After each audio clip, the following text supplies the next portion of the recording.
Une mère célibataire en difficulté s'endort sur l'épaule d'un PDG millionnaire dans un bus, mais se réveille choquée de ce qu'il fait ensuite. Vous pourriez peut-être tenir votre enfant plus fermement, ou quelque chose comme ça. Elle prend toute la place, lança une voix bourrue derrière Chloé, pleine d'irritation. Chloé sursauta, ses bras se resserrant autour du petit paquet endormi contre sa poitrine. « Je suis désolée, murmura-t-elle d'une voix rauque. Elle est juste. Elle dort? Je vais. Avant qu'elle ne puisse s'ajuster, Emma s'agita dans ses bras et poussa un cri perçant. Le genre de cri qui semblait résonner contre chaque vitre crasseuse du bus. Le cœur de Chloé se serra. Le chauffeur de bus jeta un coup d'œil dans le rétroviseur et aboya. « Madame, vous pouvez la faire taire? Les gens essaient de rentrer chez eux en paix. »« J'essaie, » supplia Chloé, berçant doucement Emma. Le froid de la nuit hivernale new-yorkaise s'accrochait encore à son manteau. Ses mains tremblaient d'épuisement. Elle venait de faire un service de 10 heures au restaurant, debout depuis le lever du soleil. Et maintenant, ça? Chut, ma chérie, s'il te plaît, murmura-t-elle, elle-même au bord des larmes.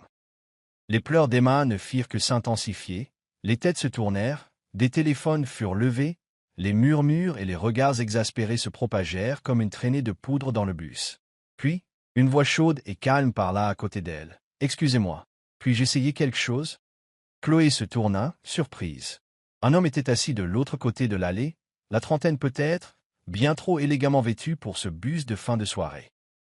Un manteau de laine marine, des gants de cuir posés sur ses genoux et des yeux qui semblaient bienveillants. Il lui adressa un sourire rassurant. « J'ai des nièces, dit-il. Parfois, une nouvelle paire de bras fait toute la différence. » Chloé hésita. Tout dans sa vie lui avait appris à être prudente, à ne pas compter sur les autres. Mais Emma était inconsolable et le jugement des autres était trop lourd. Elle hocha lentement la tête, essuyant une larme sur sa joue. Avec précaution, elle lui tendit Emma. L'homme prit l'enfant comme s'il l'avait fait 100 fois auparavant, la blottissant doucement contre sa poitrine. Il la berça lentement, lui chuchotant quelque chose que Chloé ne put entendre. Miraculeusement, les sanglots d'Emma se transformèrent en hoquets, puis en silence.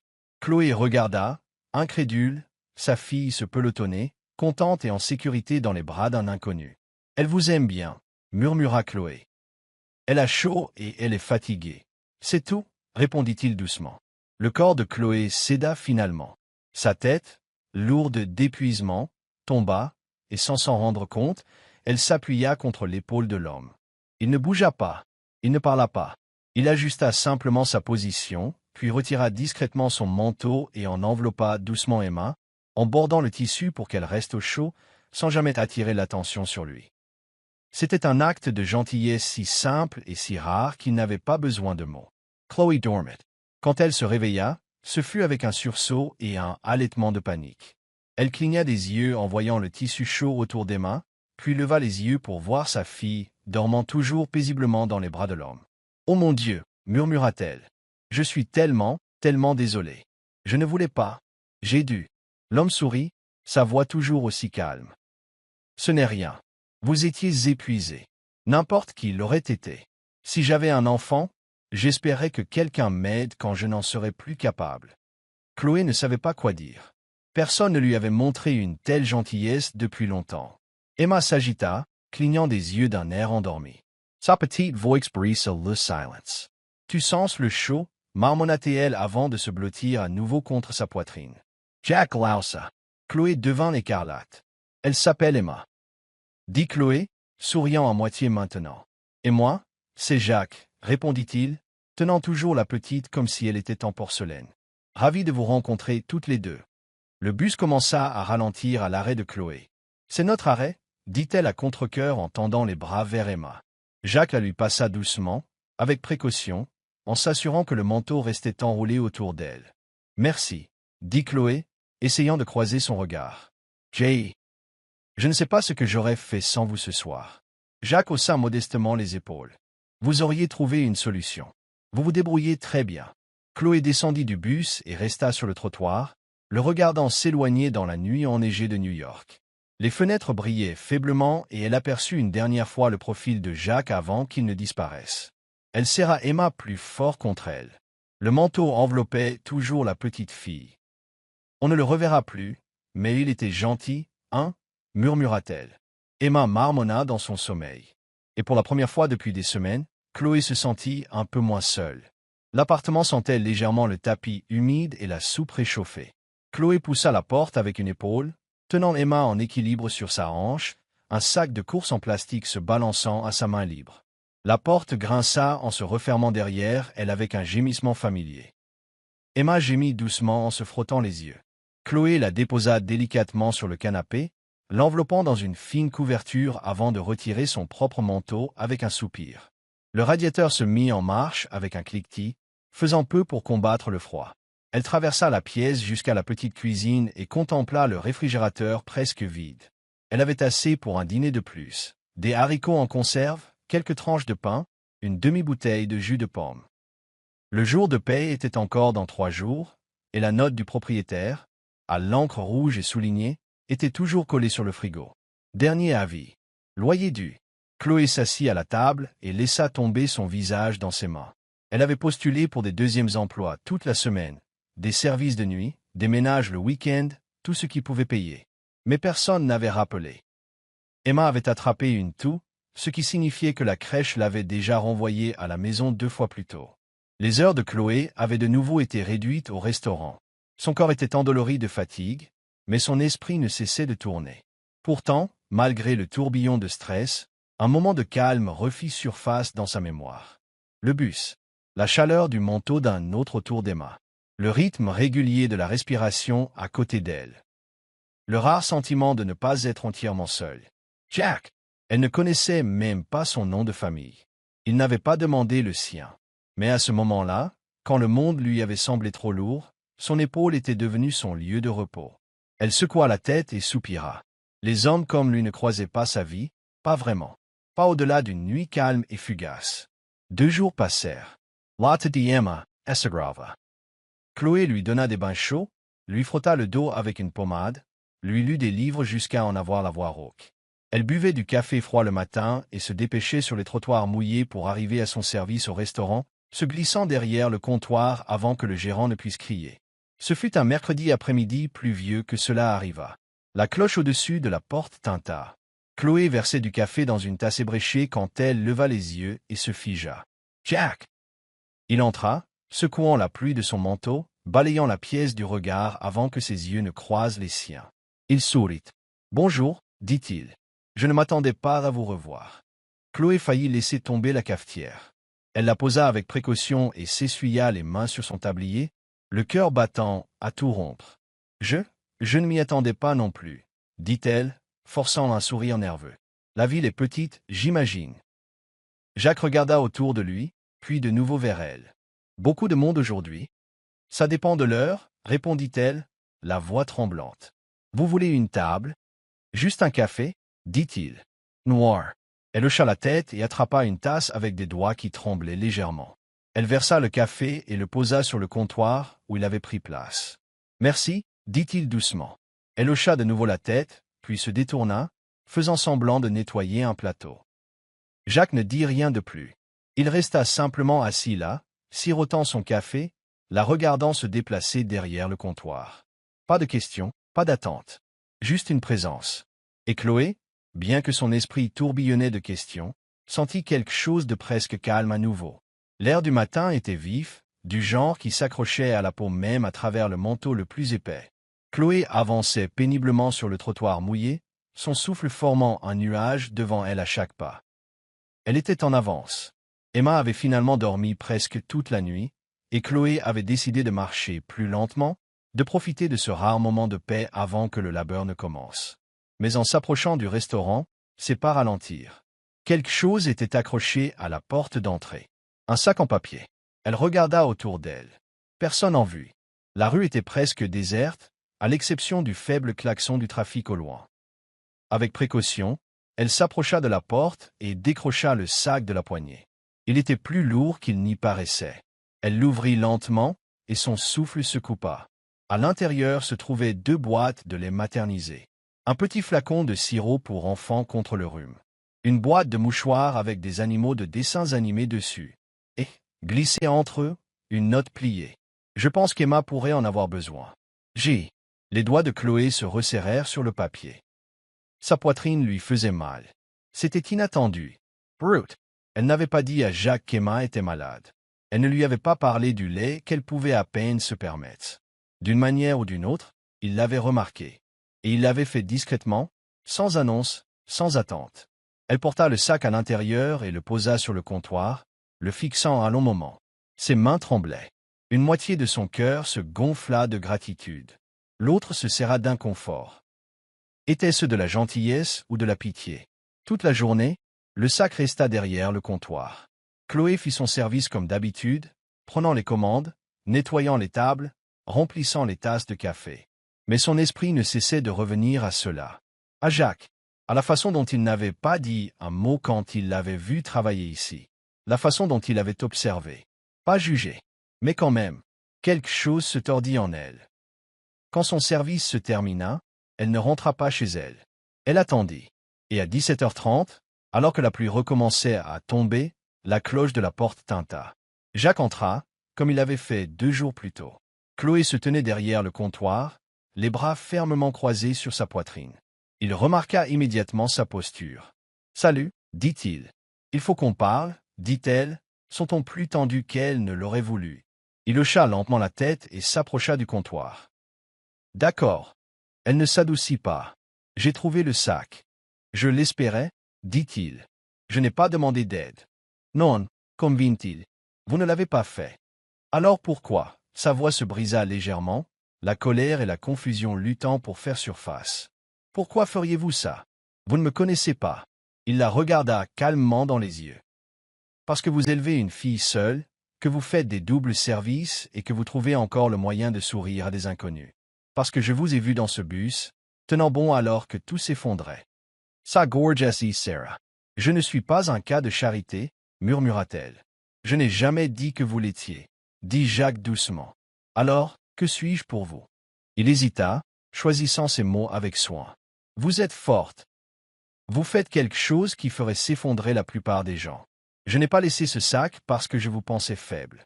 Je l'ai laissé parce que je vois à quel point vous vous battez. Les épaules de Chloé s'affaissèrent légèrement.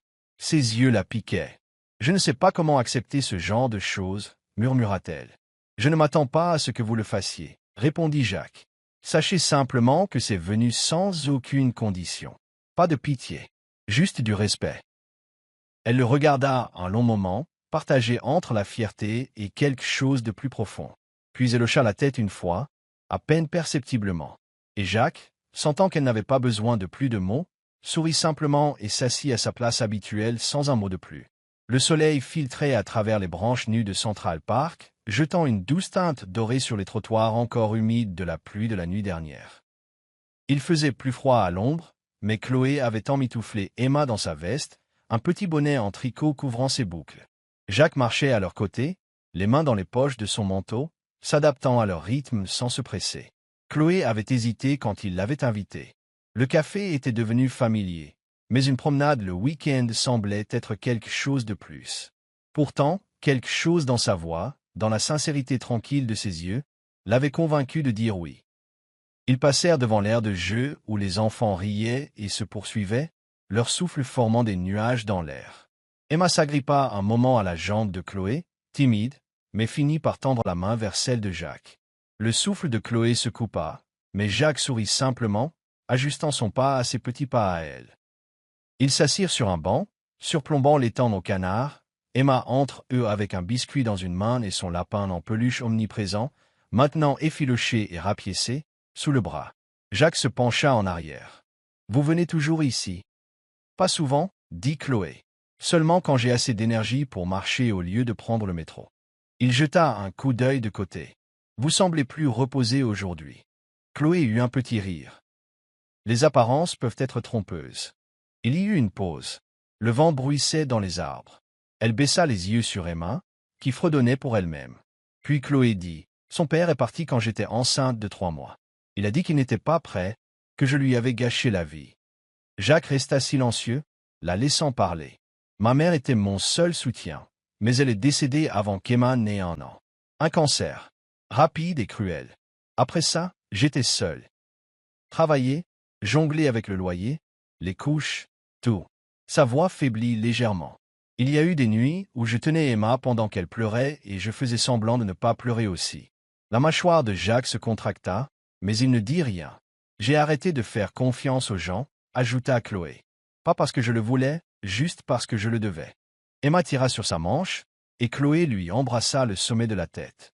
Jacques regarda l'eau. Ma mère m'a élevé seule, aussi, dit-il tranquillement. Nous avions un appartement d'une chambre dans le Bronx. Elle avait 3 emplois. Je me souviens des nuits où elle dormait par terre pour que je puisse avoir le lit. Elle n'a jamais dit un mot sur sa fatigue. Chloé se tourna lentement vers lui. Je me souviens qu'une fois, elle a vendu son manteau d'hiver pour que je puisse aller à une soirée de l'école. Je ne l'ai su que des années plus tard. Elle a juste souri et dit. Il ne faisait pas si froid cette semaine-là. Chloé sentit quelque chose changer en elle. Jacques ajouta, je sais ce que c'est d'être fauché. D'entendre les gens dire que tu n'y arriveras pas. De se sentir petit à cause d'un chiffre sur ton compte en banque. Mais je reconnais aussi l'amour quand je le vois. Et je l'ai vu dans la façon dont vous teniez Emma cette nuit-là. Les yeux de Chloé s'embuèrent, mais elle cligna rapidement des yeux. J'ai eu de la chance, continua Jack. Les choses ont changé. J'ai travaillé. J'ai investi. Et quelque part en chemin, je suis devenu le type que les gens supposent avoir toujours été riche. Mais je n'ai jamais oublié d'où je venais. Ni la femme qui m'a appris à ne juger personne par ce qu'il y a dans son portefeuille. À ce moment-là, Jacques se leva et leur fit signe de le suivre. Attendez ici une seconde. Il trottina jusqu'à un petit stand de vendeur à proximité. Quelques minutes plus tard, il revint en tenant un sac en papier brun. Il s'agenouilla devant Emma et en sortit un petit ours en peluche. Doux, avec une oreille légèrement pliée. Il ressemblait presque à l'identique au lapin usé qu'elle serrait. Pour toi, dit Jacques doucement. Emma le fixa, les yeux grands ouverts, puis tendit lentement la main et le prit. Chloé était sans voix. Comment avez-vous? Commença-t-elle. J'ai remarqué que le sien tombait en morceaux. Did Jack in Southeast Relevant. J'en ai trouvé un assez proche. Emma serra le nouvel ours fort contre elle, sans lâcher l'ancien, mais en les nichant l'un contre l'autre. Chloé regarda Jacques, quelque chose de fragile dans le regard. Personne n'a jamais fait quelque chose comme ça pour elle. Ou pour moi. Jacques haussa les épaules. Peut-être qu'il est temps que quelqu'un le fasse. Et dans ce moment de calme, Chloé sentit quelque chose qu'elle n'avait pas ressenti depuis des années. La confiance. Pas l'espoir. Pas les rêves. Juste la simple croyance, fondamentale, que peut-être, juste peut-être, cet homme n'allait nulle part. La lumière de l'après-midi filtrait à travers les fenêtres du restaurant, projetant des traînées chaudes sur les carreaux délavés. Chloé essuyait le comptoir pour la 5e fois, plus par habitude que par nécessité. L'accalmie entre les services était le seul moment où l'endroit devenait silencieux. Emma était chez la voisine aujourd'hui, se remettant enfin de son rhume. Pour une fois, Chloé pouvait respirer. La cloche de la porte tinta doucement. Elle leva les yeux et vit Jacques entrer. Il ne portait pas de costume aujourd'hui, mais un pull et un jean foncé. Décontracté, mais soigné.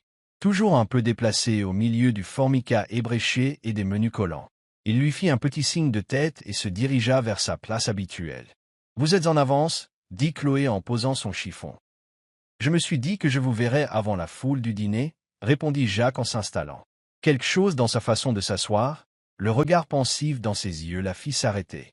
Il n'était pas seulement là pour un café aujourd'hui. « À quoi pensez-vous » demanda-t-elle. Jacques hésita, puis sortit une fine brochure pliée de la poche de son manteau. Il la posa sur le comptoir entre eux. Chloé y jeta un coup d'œil. Le titre disait « Arbor House, un centre de soutien pour les mères célibataires. Nous avons ouvert notre 3e centre le mois dernier. » Commença Jacques, sa voix calme mais sérieuse. Nous fournissons une aide au logement, une formation professionnelle, un soutien à la garde d'enfants, une aide juridique. Ça a grandi plus vite que prévu. Nous en sommes au point où nous avons besoin d'un leadership fort. Des gens qui comprennent vraiment ce que signifie traverser elle. Il faut. Chloé écoutait, ne sachant pas où cela menait, mais sentant déjà quelque chose se serrer dans sa poitrine. Il la regarda dans les yeux. « Je veux que vous nous rejoigniez, à plein temps, en tant que coordinatrice pour l'un de nos pôles de soutien. » Elle cligna des yeux. « Moi? Vous? » dit simplement Jacques. « Vous savez ce que cette vie exige. Vous l'avez vécu. Vous êtes intelligente, compatissante, résiliente. Vous ne vous contentez pas de survivre. Vous portez les autres avec vous. C'est exactement ce dont les femmes de Harbor House ont besoin. La pièce sembla rétrécir autour d'elle. Elle recula légèrement, sa main effleurant le bord du comptoir. Je ne sais pas quoi dire. Jacques inclina la tête. Dites que vous y réfléchirez. Elle déglutit difficilement. Pourquoi moi? Parce que je crois en vous, dit-il. Je vous ai vu dans les moments les plus difficiles, tenant votre fille, essuyant ses larmes même quand vous aviez les vôtres. Vous avez été honnête avec moi. Vous n'avez rien demandé. Et cela fait de vous le genre de personne à qui je confierais tout. Chloé croisa les bras, se sentant soudainement exposée. Je n'ai rien demandé de tout ça, dit-elle doucement. Je ne vous ai pas demandé de m'apporter des cadeaux ou de m'offrir des emplois. Je sais, dit Jacques, sa voix toujours aussi stable. C'est pourquoi je propose, je ne donne pas. Il y a une différence. Elle secoua la tête. J'ai toujours l'impression que c'est de la charité, que je suis votre projet, votre bonne action du mois. Son expression changea légèrement, blessée, mais pas en colère. Chloé, dit-il doucement, je ne suis pas venu à vous par culpabilité. Je ne vous ai pas invité parce que je pense que vous êtes sans défense. J'ai offert cela parce que vous êtes puissante, parce que je vois en vous un leadership que vous ne voyez pas encore en vous-même. Elle ouvrit la bouche, mais il n'avait pas fini. J'ai grandi avec une mère qui était exactement là où vous êtes maintenant. Elle travaillait la nuit, se privait de repas pour que je puisse manger. Souriait alors qu'elle était brisée à l'intérieur. Et j'ai vu le monde la juger, lui parler de haut, mais elle ne l'a jamais laissé l'arrêter. Il se pencha en avant, la voix calme mais intense. Je me souviens de l'avoir vue dormir par terre pour que je puisse avoir le lit. Elle ne m'a jamais dit que nous étions pauvres. Elle a simplement vécu avec amour. Elle m'a appris à quoi ressemble la force. Et quand je vous ai vu dans ce bus, fatigué, portant votre enfant, trouvant encore la force de sourire, je l'ai vue, elle. Chloé sentit essay, gorgeously serrure. Ses doigts agrippèrent le bord du comptoir. Je n'essaie pas de vous sauver. Dit Jack. Je vous demande de me rejoindre. Non pas parce que vous avez besoin de moi, mais parce que j'ai besoin de quelqu'un comme vous. Les mots atterrirent profondément. Pendant un moment, Chloé ne dit rien. Sa poitrine se soulevait et s'abaissait au rythme de respiration courte. Son cœur lui disait de dire oui, mais ses cicatrices murmuraient non. Je ne peux pas, dit-elle finalement, la voix basse. Jacques n'insista pas. Il hocha seulement la tête. Il comprends. Elle le regarda, les yeux pleins de quelque chose entre l'excuse et la peur. Je ne suis tout simplement pas prête. Je ne sais pas si je peux être celle que vous pensez que je suis. Jack sourit doucement. Vous l'êtes déjà. Plus tard dans la nuit, Chloé rentra lentement chez elle sous la faible lueur des lampadaires. La main d'Emma était enroulée autour de deux de ses doigts, se balançant doucement. L'air était vif, la ville bourdonnait faiblement au loin. Elle ne savait pas ce que demain apporterait.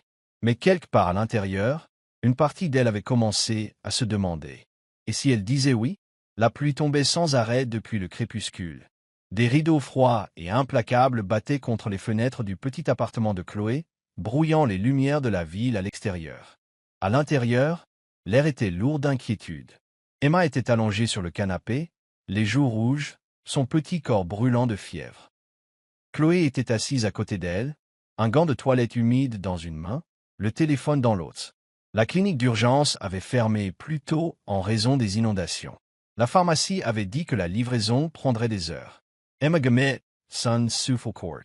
Le cœur de Chloé se serra d'impuissance. Elle essaya d'appeler sa voisine. Pas de réponse. Elle appela son gérant, demandant de manquer le service du matin. On lui raccrocha au nez.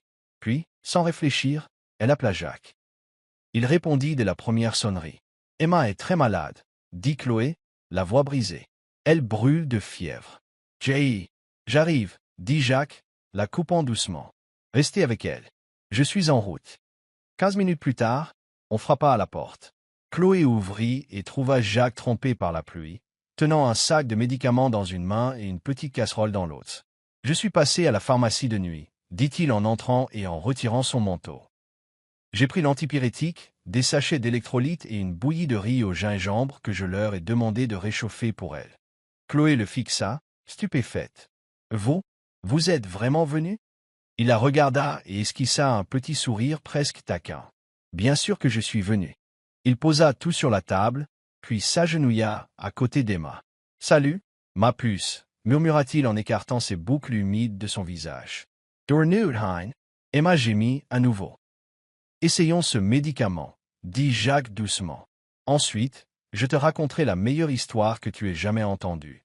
Chloé resta assise en silence pendant que Jacques berçait Emma sur ses genoux, la persuadant de boire le médicament avec des mots doux et de la patience. Quand les paupières d'Emma commencèrent à tomber, il sortit un de ses livres d'histoire et se mit à lire, sa voix calme et chaude, aussi régulière que la pluie dehors. Chloé ne pouvait pas détacher son regard. Quand Emma s'endormit enfin, sa respiration devenant douce et régulière, Jacques la déposa délicatement et la couvrit d'une couverture. Puis il se tourna vers la cuisinière et réchauffa la bouillie. « Laissez-la manger le matin si elle en a envie, » dit-il. Chloé se tenait dans l'embrasure de la porte, les bras enroulés autour d'elle-même. « Vous n'auriez pas dû venir, » murmura-t-elle. « C'est le milieu de la nuit. » Jacques haussa les épaules en versant la bouillie dans un bol. C'est à ce moment-là que les gens ont le plus besoin de quelqu'un. Chloé s'avança, la voix tremblante. « Je ne sais pas comment faire ça. Être prise en charge. » Jacques se tourna, ses yeux rencontrant les siens. « Toute ma vie, dit-elle, les gens sont partis. Le père d'Emma, ma mère, mes amis. Chaque fois que j'avais besoin de quelqu'un, ils disparaissaient. Alors j'ai juste arrêté d'attendre quoi que ce soit. Ça fait moins mal comme ça. » Des larmes coulèrent sur ses joues avant qu'elle ne puisse les arrêter. Jacques traversa lentement la pièce, posa une main sur son bras. « Vous n'avez plus à faire ça seul, » dit-il tranquillement. « J'ai peur, » murmura-t-elle. « Je sais. » Soudain, une voix endormie s'éleva du canapé. « Maman !» Chloé se précipita. « Oui, mon bébé, je suis là. » Emma tendit la main, mais au lieu de saisir Chloé, elle enroula ses petits bras autour du cou de Jacques alors qu'il s'agenouillait à côté d'eux. « Si tu étais un oreiller, » marmonna-t-elle, la voix pâteuse de sommeil, « je ne voudrais jamais te lâcher. » Jacques rit doucement et la serra contre lui.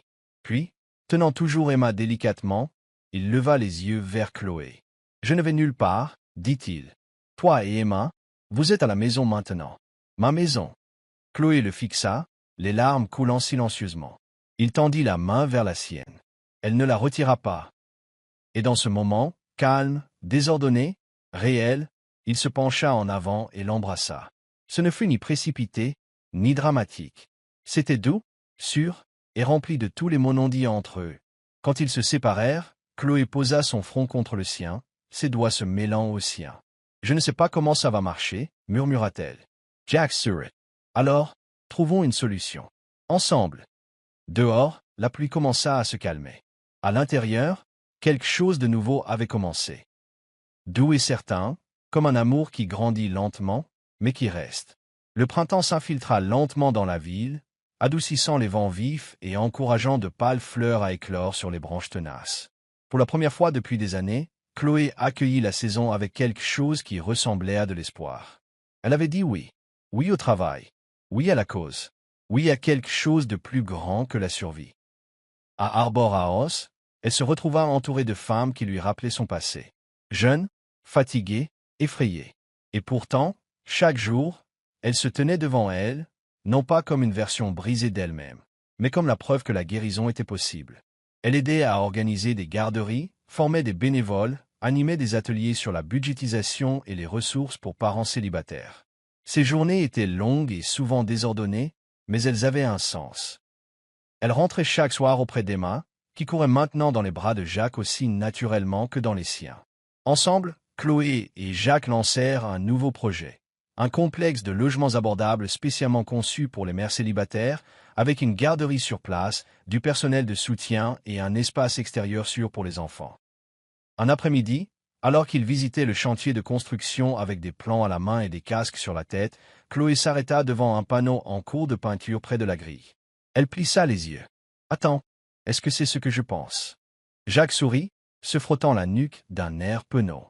Le panneau disait « La maison d'Emma, un nouveau départ pour chaque mère et chaque enfant. » La gorge de Chloé se serra. Elle toucha doucement le bois peint. « Pour elle ?» murmura-t-elle. « Pour vous deux ?» dit Jacques. « Mais surtout pour elle. Parce qu'elle est ce qui t'a donné ta force, et tu me l'as donné à moi. » Des larmes brillèrent dans ses yeux, mais elle les chassa en clignant des yeux, bouleversée. Les semaines passèrent. Le bâtiment approchait de son achèvement. Chloé s'épanouissait dans son rôle, sa confiance grandissant avec chaque décision qu'elle prenait. Jacques était toujours à ses côtés, non pas pour diriger, mais pour la soutenir, pour faire confiance à son jugement, pour croire en elle quand sa propre foi vacillait. Puis, un soir, en organisant des documents au bureau, Chloé ouvrit accidentellement un email laissé sur l'écran de Jacques. Il provenait d'une société d'investissement internationale, lui offrant un contrat de plusieurs millions de dollars pour revenir en tant que PDG d'un conglomérat technologique à Londres. Un contrat qu'il avait refusé. La date remontait à 3 mois. Chloé se fit fière. Plus tard dans la nuit, alors qu'ils rentraient ensemble sous la douce lueur des lampadaires, elle ne put le garder pour elle. « Tu as refusé ce poste ?» dit-elle tranquillement. Jacques la regarda, puis hocha la tête. C'est exact. C'était tout, l'argent, le pouvoir, le prestige. Je sais. Elle s'arrêta de marcher, lui faisant face. Pourquoi? Il la regarda, les yeux stables. Parce que j'ai déjà tout ce que je veux. La voix de Chloé se brisa. Tu as renoncé à tout ça? Pour moi. Jacques s'approcha. Pas pour toi. Grâce à toi. Tu m'as montré ce qui compte. Tu m'as rappelé que le meilleur investissement que je puisse jamais faire, c'est dans les gens, dans un foyer, dans l'amour. Il lui prit doucement le visage entre ses mains. Parce que toi, Chloé, tu es tout. Et dans le doux silence qui suivit, elle enroula ses bras autour de lui, sachant, enfin, que cet amour n'était pas quelque chose dans lequel elle était tombée par accident. C'était l'amour qu'elle avait mérité. L'amour qu'il avait trouvé juste au moment où elle en avait le plus besoin. La nouvelle arbore à os se dressait, haute et lumineuse sous le soleil doré de l'après-midi, sa peinture fraîche brillant, les fenêtres grandes ouvertes pour laisser entrer la brise du début de l'été. Dehors, une foule s'était rassemblée sous une tente blanche, remplie de mères, d'enfants, de bénévoles et de sympathisants, chaque visage illuminé d'espoir. Chloé se tenait au podium, ses cheveux doucement soulevés par le vent, sa voix claire et chaude alors qu'elle parlait dans le microphone. Je croyais être invisible, commença-t-elle, ses yeux balayant la foule. Je pensais que parce que la vie avait été dure, parce que j'étais une mère célibataire qui joignait les deux bouts, je n'avais pas de valeur, que je devais survivre dans Londres. Elle fit une pause, baissant les yeux vers le premier rang, où Jacques était assis avec Emma sur ses genoux. La petite fille lui fit un signe de la main quand leurs regards se croisèrent, faisant sourire Chloé. Mais ensuite, quelqu'un m'a rappelé que la force n'est pas le silence, que la douleur ne signifie pas la faiblesse, que la maternité n'est pas une limitation, c'est un don. Des applaudissements parcoururent le public. Je suis ici aujourd'hui non pas comme quelqu'un qui a été sauvé, mais comme quelqu'un à qui on a rappelé sa valeur. Je sais maintenant que j'ai de la valeur, et je promets de passer le reste de ma vie à aider les autres à voir la leur. Alors que les applaudissements grandissaient, Chloé recula, retenant ses larmes. Elle se tourna pour quitter la scène. C'est alors que Jacques se leva, s'avança, lui prit la main et se tourna vers la foule. « Avant que vous ne partiez tous, dit-il avec un rire nerveux, il y a quelque chose que je dois demander. » Il s'agenouilla. Des halètements et des acclamations ravies éclatèrent autour d'eux. Jacques sortit de sa poche une bague simple et élégante. Sa voix était stable, mais ses yeux étaient remplis d'émotion. « Chloé, tu m'as donné plus que de l'amour. Tu m'as donné un but. Tu m'as donné Emma. Tu m'as donné un avenir dont je ne savais pas qu'il me manquait. » Il leva les yeux vers elle avec une douceur qui fit disparaître le monde. « Tu m'as donné l'espoir, et tu m'as donné une famille. Veux-tu m'épouser ?»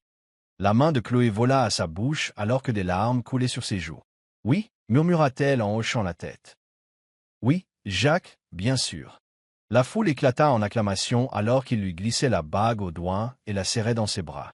Emma accourut et enroula ses bras autour d'eux deux en criant de joie. Maintenant, on est une famille pour toujours. Quelques semaines plus tard, ils célébrèrent un petit mariage dans le parc même où Jacques avait autrefois offert à Emma son premier ours en peluche. Des chaises blanches étaient alignées sur l'herbe verte, une musique douce flottait dans l'air, et Chloé portait une simple robe en dentelle qui la faisait briller comme la lumière du matin. Emma marchait devant elle, dispersant fièrement des pétales dans une robe blanche avec une ceinture rose, tenant le bouquet comme s'il était en or. Jacques se tenait à l'autel, les larmes déjà aux yeux. Quand Chloé le rejoignit, ils se tinrent la main et murmurèrent leurs vœux, sans avoir besoin d'élever la voix. Leur amour parlait assez fort. Ils s'embrassèrent sous les acclamations et les applaudissements, et alors que le soleil déclinait, Ils se promenèrent dans le champ ouvert juste au-delà de la cérémonie. Chloé, Jacques et Emma s'assirent sur une petite couverture à carreaux sous un arbre. Le ciel au-dessus était peint de traînées d'ambre, de rose et d'or. Jacques passa son bras autour de Chloé. Emma se blottit entre eux, la tête reposant sur les genoux de Chloé. « Tu crois que les couchers de soleil sont fatigués, parfois ?» demanda Emma d'une voix endormie. Chloé rit doucement. « Non, mon bébé. Il se relaie juste avec la lune. » Jacques serra la main de Chloé, et alors que le ciel s'assombrissait et que les lucioles commençaient à apparaître, ils restèrent assis là, tous les trois, épaule contre épaule, cœur contre cœur, regardant le jour se terminer et un nouveau commencer. Ensemble, toujours. Merci d'avoir suivi ce voyage émouvant d'amour, de résilience et de seconde chance. Si l'histoire de Chloé et Jacques a touché votre cœur, vous a rappelé la force tranquille des gens ordinaires, ou vous a donné de l'espoir pour votre propre parcours, n'oubliez pas d'aimer cette vidéo, de la partager avec quelqu'un qui a besoin d'un peu de lumière, et surtout, de vous abonner à Récits qui touchent l'âme.